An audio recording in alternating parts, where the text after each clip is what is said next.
Hey, it's me, Big P, and I wanted to do a primer on Magic Find in the current patch, which I can't remember now, but it is the, what the hell league is this? Affliction League, which has been really big for Magic Find and just the game in general. A lot of interesting changes that have been made that are really interesting to see. I think the biggest thing is really, it sort of has brought back this idea of like scaling and flexibility and opportunity cost that I kind of wanted to talk about in terms of Magic Find. Last time I did a video like this, it was for Scourge League, which was very specific to the league mechanic. This league mechanic kind of reminds me of Scourge. I thought it'd just be a good time to do it again and kind of just do a little chat and event about Magic Find, how you can use it, apply it to your builds, or choose not to apply it to your builds, and you know, the pros and cons of that, as well as a little bit of a sort of more meta approach to the game. I'm going to mouse over all my items and links if you really want to see my current setup, but I pretty much just freshly put this together, and it's basically been the second project I invested in. I don't really like investing in Magic Find as the first setup, just because you can make gear choices that'll make part of the farming process kind of annoying. I'm actually kind of only on a semi Magic Find setup right now, choosing for stuff to boost damage and just like chaos res from like death rush and stuff, so we can get into sort of that and how that's allowing me to run this very difficult and punishing league mechanic all the way up to tier 16 maps.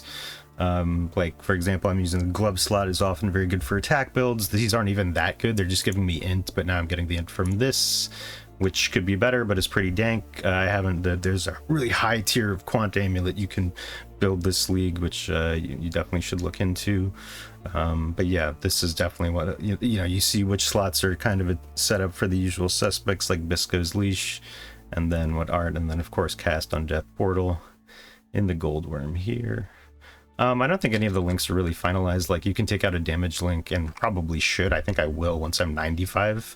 I do not see leveling the build much past 95. I just swapped into a Petrified Blood setup because I am a Deadeye to use this Divination Distillate, which I guess I'll mouse over the flasks. Wouldn't really copy the flasks, though. And I forgot to run this, I don't have Corrupting Blood immunity. I forgot to run this. Almost want to do that real quick, but we can't. It's too late now. We're just going to run the map and have a little chat about Magic Find.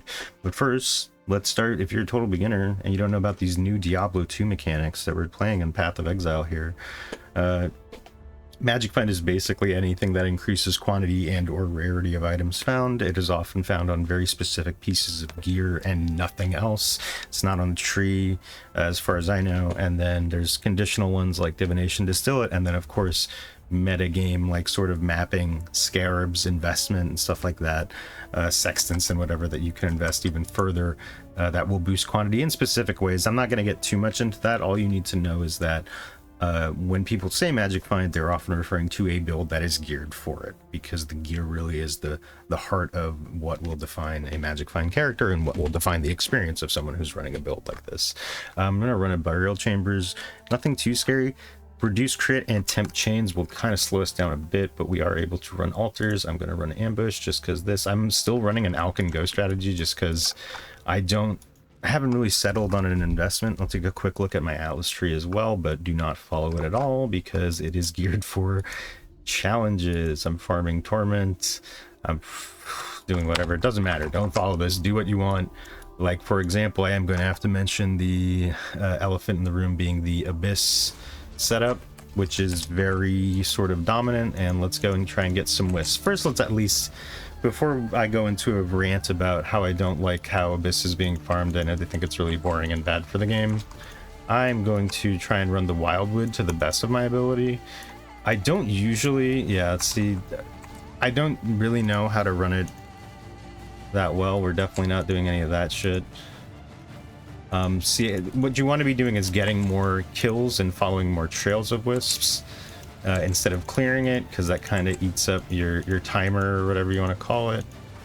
Here's Miss Huntress. Let's see if I get the streamer RNG. I am still looking for like additional proj on one of these. No. Someone trying to hurt me. I guess that's okay. Whatever, I'll I don't want to take it though. I don't want to, because I want to do a showcase with using some wisps. Oh shit. Here's the stagnation boss. I hope he doesn't one-shot me because I really want to get level 95. But the damage is decent enough to do it with. I don't know if it's really the Scourge Hour, or I have a 900 DPS bow with like additional proj, which is like probably like 3, 4, 5 divine less if you craft it yourself. Yeah, so we didn't get that much wisp power unless we can do some. Is this like a extra? Oh, okay.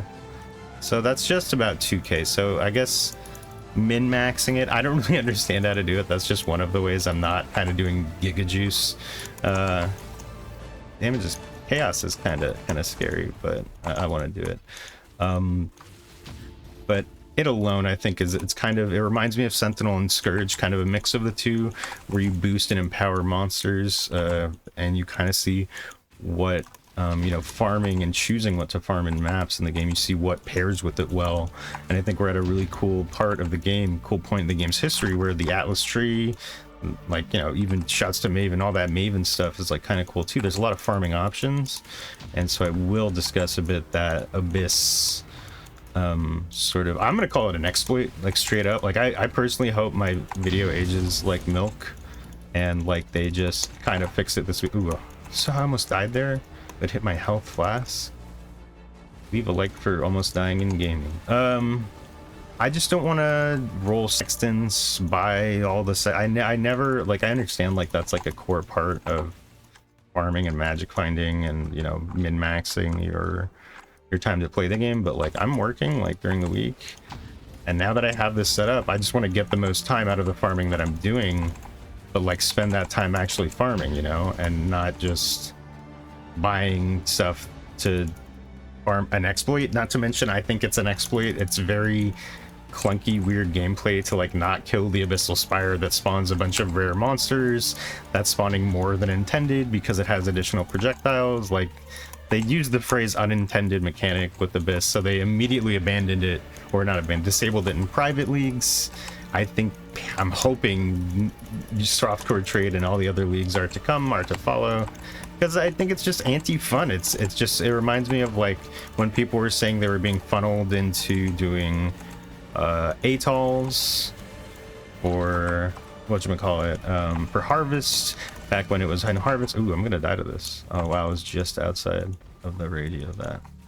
I don't know, it just rubs me the wrong way. It just kind of feels like, you know, it's min-maxing and scaling, but it's a bridge too far. That makes it just feel bad to buy the materials for, bad to try and compete in an economy for the stuff.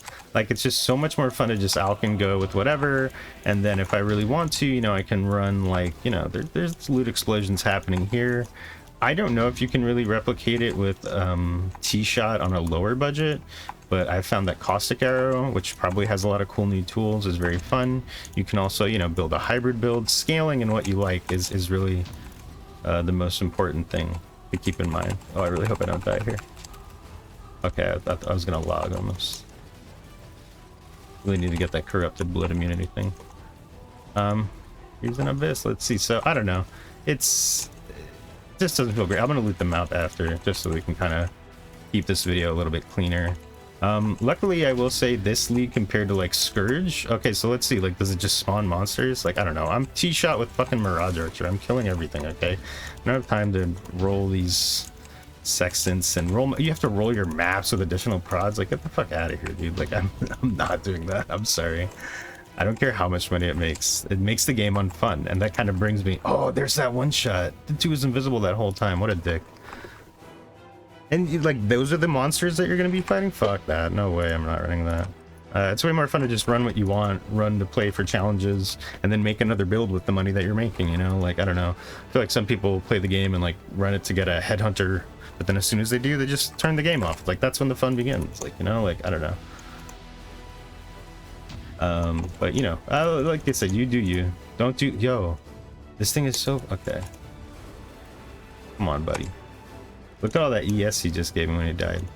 But yeah, beyond that, I mean, scaling as a mechanic and opportunity costs kind of is baked into the core of this game. You know, like, you choose what type of content to run, and I think we got to a point where it made kind of sense. The tier 16 was the highest form of content, and it made the most sense to run. Because that's where the altars are. You know, you're missing out on altars with like the lower level map farms and stuff like that, so you want to push it.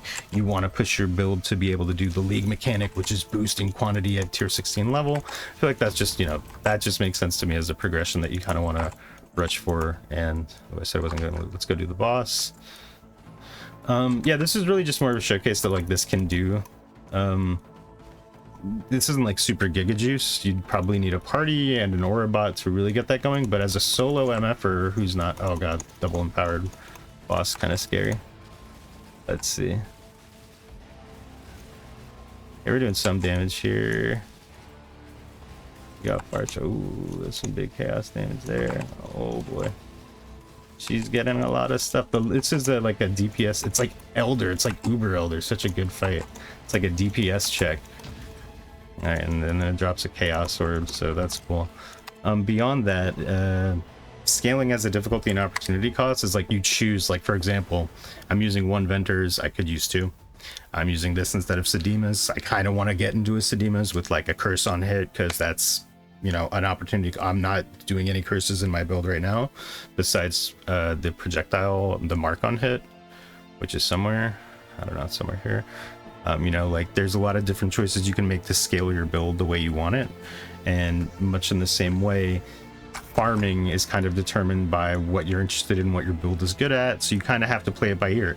I will say this is one league I ended up not going for Blade Vortex. I wanted to run like Blade Vortex Occultist, because really flexibility as Magic Finder, people just run Deadeyes because it can off-screen stuff and it's the fastest pretty much, but you can make anything farm pretty fast. I think that's probably something that you should look into yourself. If you can drop like a ring or your belt slot, maybe the boots for some Magic Find on something that's kind of a better mapper, not a great bosser, I think it's really worth it. It kind of helps make the game more approachable.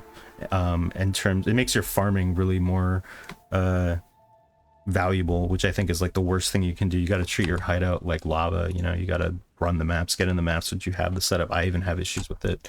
I also have issues with deeply investing into builds in a way where, you know, I kind of now at this point I go like, okay, I'm gonna build a Magic Finder, but the core I want a 6 link skill, and I want to use, I've never used Hyri's Ire. It's a lot of flat damage to bow attacks and spell sup, which is good. It's felt great, good enough for me to get all the way up to level 94 on a build that is not built to be tanky, you know, like this was built from the ground up. I probably, the only respec I do is like here and maybe some of this stuff out here, I don't know, like you just moving fast and killing stuff quickly, you know, that lends itself to a Magic Finder. They're not necessarily inseparable, but they kind of boost each other. You know, farming as a as you're comfortable is pretty important to Magic Finding, and I think that a lot of things like this Abyss strat that is very popular. It's like Wandering Path. It's like all these like sort of complicated mechanics, very complicated setup that's very nuanced and annoying, and that you're competing with the market to like buy the materials for. It's just so exhausting, and it's just not what I like to play Path of Exile for. I want to farm my challenges. I want to do a cool build or two. I think this is a great league to try some cool builds. So I just hate to see people just like running a specific build that's only built to farm one type of thing. I mean, you know, if at the end of the day you're having fun with it, that's fine. I just think that there's a very like sort of poisonous and sort of, you know, misleading subtext in a lot of like, you know, content. You got to think about, I'm not a big content creator, and I don't play this game for like a full-time job. People play this game for like 20-hour stretches, like straight up, like, you know, that first weekend. I do go pretty crazy, but you know, I still need to approach the game realistically. I'm not going to sit here all day. I made a league starter, the cast on crit fun shit that I can invest into, that can do bossing, but isn't super fast, and I made my mapper. And now maybe I'll do like a interesting meme character or 2 or something like that, just to try some of the new stuff. But really, I mean, I'm just going into my challenges now, because the worst thing you can do is play Path of Exile like it's your job. Like, making money in this is, you know, equivalent to making money in real life until you hate it. And I think I see a lot of people do that. I saw a comment on a thread today about, oh, next league I can already tell is gonna feel like shit because I've been farming this for 2 days and like made, you know, 60 divines and like a dozen maps or some shit. That's hyperbole, but like not even those numbers are real if you get that divine loot explosion bullshit. So I don't know, that's just my take, and I guess this isn't really more of a guide. I guess it was a little bit more contextual, but the game is at a point where like it has to be contextual. It is very, you know, the core of it has been solved to the point where it's like, oh, tornado shot is a build. It's not really how tornado shot is built, it's more what you use tornado shot for as a build. You know, that's more interesting to people now. So and you can't really do it for this setup. I mean, I don't know. I didn't really look into it. I stopped looking into it because, again, I don't want to min-max on that level where it's like exhausting and annoying. Path of Exile is a very chill and relaxed game that's very comfortable to slip back into a new league and kind of just experiment with some new stuff, and then if that bounce off that, try some stuff I'm more comfortable with. Magic finding is pretty much something I'm always ending up rolling because I'm very comfortable. It feels comfy to just run these sort of quick maps and just blast stuff. So I mean, if you have any further questions, I guess ask them here. Again, I'm not the definitive you know, resource for anything, certainly not juice mapping, but more in a, I guess, approachable game sense, you know, that I think some of the PoE community kind of lacks. If not just because it's such an awesome game to binge and blast on. So, you know, if you made it this far, thank you for watching, and let me know what you've been farming, what you think of this Abyss thing. Like, am I just whining, am I huffing copium, they're not going to ban it, like it's working as intended? Or like, is it really like as bad as I think it is? You know, I think it's having a pretty big effect on the economy. Not that I give a shit about trade economy, but it does make it, you know, more prohibitive for, because it's the rich getting richer always with these sorts of strats, you know?